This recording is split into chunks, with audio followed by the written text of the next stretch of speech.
Deadline week. Deadline day. How up are you on the trade deadline, Chalmers? None at all. So I thought we could do like an FAQ. What do you want to know about the Oilers at the deadline? What do I want to know? Who's going? Who's on the outs?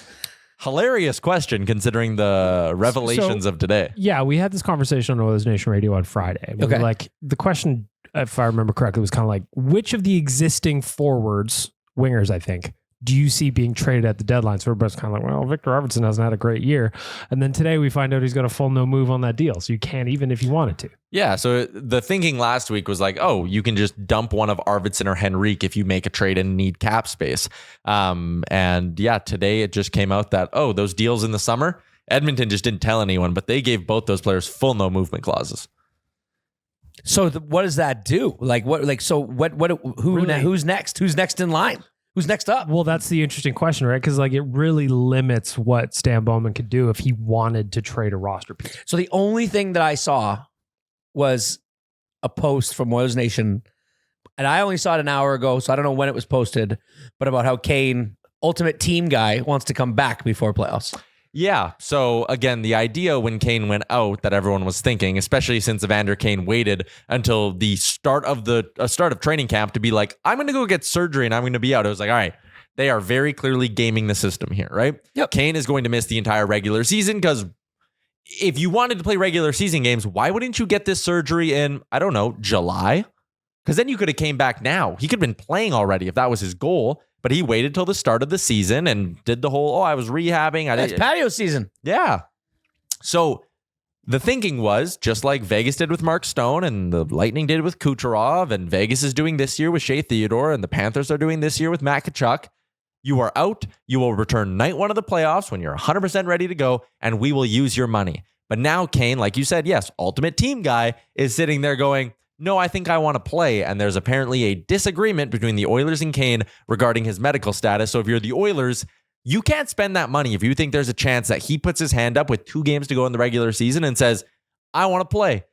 Then you're just screwed. And at that point, you would have to, I don't even know what you would do. A guy that cares so much about what people think, why would he want to do this? Like what? Like he will become instant least favorite Oiler for most fans if he comes back with 2 games. And like, regardless, I don't think he's, I mean, yeah, sure, he's played fine, but I don't see him to be like a total team changer. Yeah. But if he comes back with 2 games left and we couldn't, and then we don't have a great showing in the playoffs, and he definitely doesn't, that could be all she wrote for him here. Yeah. And that's kind of what I would say to him too, is like, and now, so his trade, the interesting thing with Kane is that his trade clause changed. So he had a full no movement clause up until Saturday. And it actually just flipped 2 days ago to the point where he has to submit a 16-team list to the Oilers. Mm-hmm. So he can block a trade to half the league, but the other half of the league, the Oilers are open to trade him to. Apparently he's fine if he goes to a contender. But the Oilers might be in a spot now because Arvidsson has a full no movement clause. And I mean, I can read you. These are the Oilers forwards who have trade protection. McDavid, Draisaitl, Hyman, Kane, Nuge, Arvidsson, Henrique, Skinner, and Janmark. 9 of their forwards have trade protection of varying degrees. But Kane, because it's not that full no movement clause like pretty much all the other guys on the list that I read off, they might be forced to now trade Evander Kane, which again is crazy because if you're Evander Kane and you want to win in your career, this is the best chance you got. And you get to just...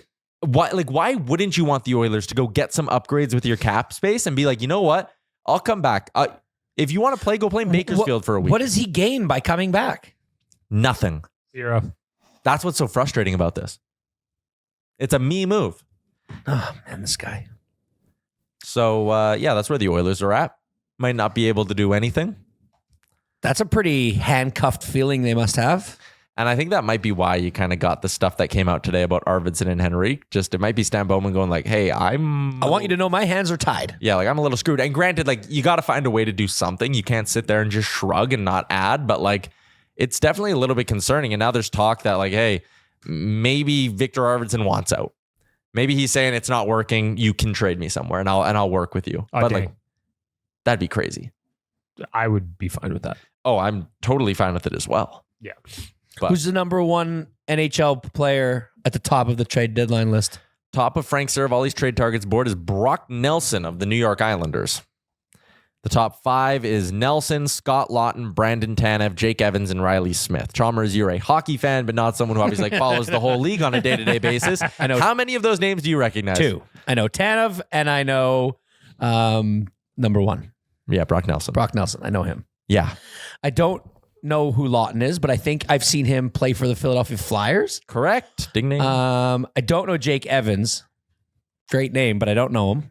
Yeah, I wouldn't blame you. And then Riley something? Riley Smith. He's been around, but like again, Scott Laughton, by the way, tweeted this photo because the Flyers. Last Supper. Yeah. The Flyers have kind of told him like you're getting traded. So him and his teammates recreated the Last Supper. Actually pretty good. That's awesome. It's like a great sort of. They nailed it. Yeah. Like even the mannerisms and like the way guys are touching their faces. It's so like funny. But yeah, apparently. A little sense of humor. Perfect there. room too. That's like actually kind of artistic. They nailed it. Yeah. Yeah. Like they would have had to set up a tripod and everything here. No, they just gave it to one of the rookies. For the waitress. They're like, hey, Yeah. can you take this photo of us? They're Hang on, though. We all got to position ourselves. Yeah. So yeah, like again, there's like I tweeted, I got roasted for it by a portion of Oilers Twitter. I was like, hey, maybe they can get Trent Frederick and Jamie Alexiak. And people were like, that's all you think they're gonna do? That's embarrassing. And like my rebuttal to that is if you think they're gonna do more than that, you are going to be very disappointed in their deadline. Yeah, as soon as I saw it, it was on your show, Tyler, where Frank was on and go like, listen, guys, like maybe one move. Yeah. I was just kind of like, uh-oh. And then I was looking at the chat in your show and just be like, Cole, you got to do more than that. It's like Frank's not making the trades. He's just talking about what's probably going to happen, which is such a bummer to me. Yeah, and like you can sit there and yell at Frank or yell at whoever and be like, they got to do more and talk about whoever's fault it is. But like that might just be the reality of this situation for the Oilers. So I don't know. I'm not exactly gearing up for an exciting week. Like if you think there's going to be the Matthias Ekholm style move, it's probably not coming. So I started working on the live blog for Friday for Oilersnation.com. I do it every year. Just, if you have a job where you can't sit and be stuck to whatever, all the updates are in there. Yeah. Last year, I was looking at what I did last year, and Frank tweeted, I think it was around 9 a.m. that the Oilers were done. And I was looking at my rest of the updates from the day, and I was just like, this is the worst live blog of all time because they did nothing. But it might be similar this year. That's kind of what I'm expecting. Yeah. So, that's Hope not. Could be a little disappointing for the Oilers. They have no first round pick this year. They have, but they could have one if they flip next year's. How does that work? Yeah, so they could trade their 2025 first, but then they would have to send their 2026 first to Philadelphia. So one of their next 2 firsts has to go to Philadelphia as a part of the Sam O'Reilly deal that happened at the draft. They have a 2nd and a 3rd rounder this year, but no 4th and 5th. Next year, they do have all their picks to trade from. So they have some assets, but not a crazy amount. And yeah, I guess we'll see what the next 5 days. I'd love to see Stan Bowman just stun us and whatever, but again, get creative. Like Florida found a way to do it. Well, that's what I mean. Like you see that trade come out where you go, wait a minute, how did they take that on? And then they found a way to make Chicago retain for 5 years and just figure it out. Yeah. That's what you're paid to do. Yeah. I imagine quite handsomely. What's up, Nation citizens? If you like that video, then you need to be subscribed to the Oilers Nation YouTube. Podcasts, live shows, exclusive interviews, and analysis. Everything you need from your favorite voices at Oilers Nation. And you don't want to miss any of it, so hammer that subscribe button.